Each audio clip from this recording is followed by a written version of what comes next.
There's going to be a record, and there will be a day to come when we will show that ICE has been lying. We're going to make sure that the truth comes out. It's Ken Harbaugh with the Midas Touch Network. Accountability is coming, and the regime knows it. They saw what happened in the recent election. The House will flip next year, and even the Senate is in play. For that to happen, everything has to go right for Dems, and that's going to be tough. But so far, everything is going wrong for Republicans. And every time Donald Trump opens his mouth, he makes it worse. But ultimately, this isn't about politics. It's about people and the enormous damage that the Trump regime is doing to our communities and to our neighbors. The bullies at ICE have been acting as if they are above the law. They are not. And with brave Democratic leaders going on the record demanding hearings, it's just a matter of time. Accountability is coming. I spoke with Senator Duckworth about how she was able to pressure even some of her Republican colleagues in the Senate to hold hearings on U.S. military deployments into America's cities. We talked about the damage being done to those communities and also about the damage being done to military families and to military readiness. Most importantly, we talk about the difference between those National Guard units and ICE. Senator Duckworth, as a former member of the Illinois National Guard, knows this as well as anyone. Here's our conversation. Senator Duckworth, thank you so much for speaking with us. You've got your Republican colleagues committed now to holding hearings about these deployments of the military, the National Guard in particular, into America's streets. Before I ask you about the particulars of this upcoming hearing, I want to ask how you and your team are taking this, because you're from Illinois. This has got to be personal for all of you. Well, it's personal for me because I spent 23 years in the Reserve Forces and in the National Guard, and I signed up to defend the United States. I signed up to provide support for my state in the event of a tornado or a flood on the Mississippi. I certainly didn't sign up to intimidate people on the streets of Chicago, which is what Donald Trump is trying to do. He's trying to politicize our military. And to me, that is something that will deeply damage America's military and its standing among the American people. And that, to me, is terrifying because it gets at the basis of our democracy, the separation between a nonpartisan military and, an executive in the White House. Your hearings are focused on politicization of the military, the threat of a breakdown in trust between the American people and the military that exists to defend them, and the cost, not just the financial cost, but the cost to the families who are bearing this burden, sending their loved ones who signed up, as you said, to help out in floods, to help out in times of turmoil, not to pick on their own neighbors. Right, exactly. And by the way, and the cost is also to military readiness. Right, so you've got now in Washington, D.C., for example, the folks who've been deployed here have just gotten their orders extended through to February. So they're going to be away from home for Thanksgiving. They're going to be away from home for Christmas. And what are they doing? They're picking up garbage. They're wandering around the streets picking up garbage. So it's not even a mission that they feel like they're making a difference on. And so at the same time, they're not training on their military missions. These guys, Marines, trained to do amphibious assault landings, not to patrol streets, as a member of the Marine Corps Reserves.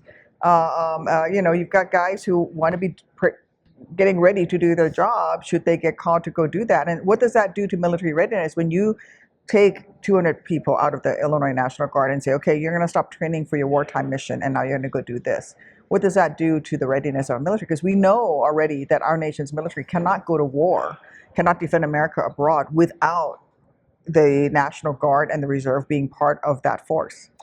Can you talk about the distinction between the National Guard, whose members sign up to do all the things we're talking about with that spirit of service, and who have that culture in their institution, going back literally centuries, of fidelity to the Constitution that is reinforced by the leadership on down? Contrast that with ICE. And what compels someone to join ICE these days is not the same thing that compels someone to join the National Guard. That's true. I mean, our National Guards men and women are citizen soldiers. We're proud of that label. I'm a citizen soldier.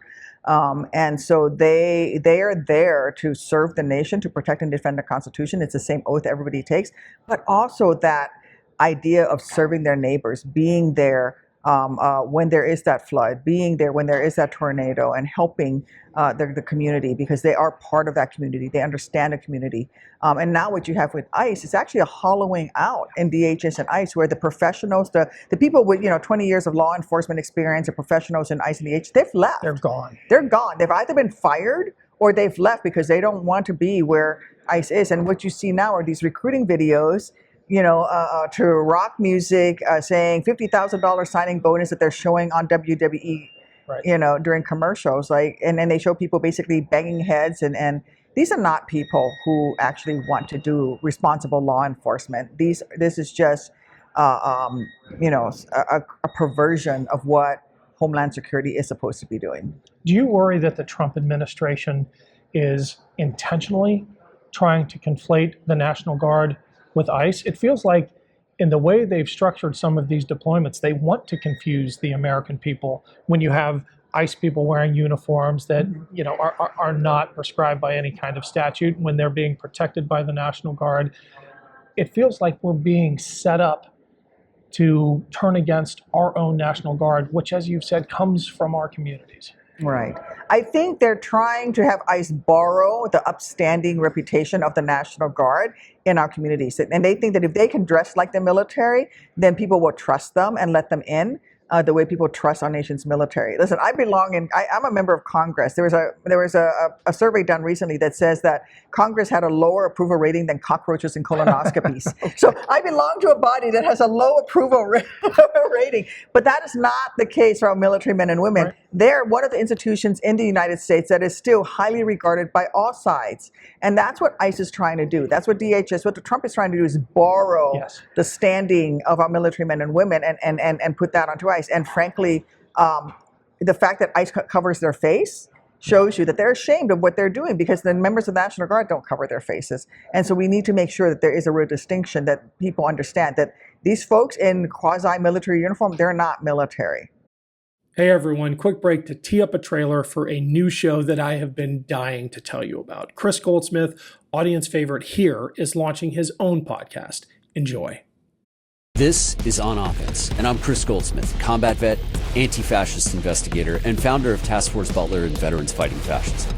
I've spent years infiltrating extremist movements, exposing fascist street gangs, and organizing other veterans to stand up for democracy. And now, we're living in a reality where those same far-right maniacs are getting embedded throughout our federal government. That's why I'm bringing my work here, raw, direct, unfiltered. Every week on Offense, I'll break down what's happening behind the closed doors of hate groups, how extremist groups are getting closer to real political power, and what it's going to take to stop the next wave of political violence. You'll hear from organizers on the front lines and from veterans who know what real service to country looks like. On Offense is for anyone who's ready to fight for democracy. Subscribe now wherever you get your podcasts. And if you want to watch our videos, make sure you're following Valor Media Network on YouTube. America's in a fight for its future. Let's go on offense.